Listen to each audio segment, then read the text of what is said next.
عالم شیعه، ای شیعه نمای ملعون که توضیح المسائل تا چاپ میکنی و اون را شهر شهر میگردانی، اونجا روش ستاره داوود را گذاشتی ملعون. نه اصلا بله، شبکه داری، وبسایت داری، بعد نوبت که به بیان متائن میرسه میگی حرام، این فحاشیه. افسوس افسوس که شیعیان از دین خود بیگانه شدن.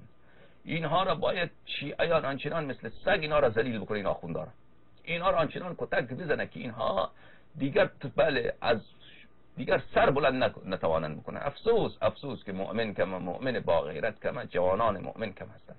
ای خدا، بله وای از غربت امام امیر المؤمنین علیه السلام، وای از غربت حضرت زهرا سلام الله علیها، وای از غربت امام عصر عجل الله تعالی فرجه الشریف که مردم از مال امام علیه السلام پشت اندر پشت خورده اند.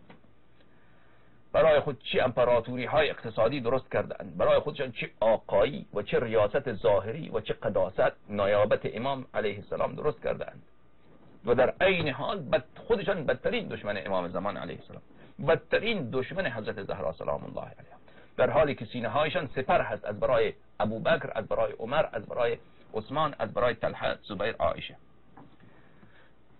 چه مظلومیتی میکشد امام عصر علیه السلام.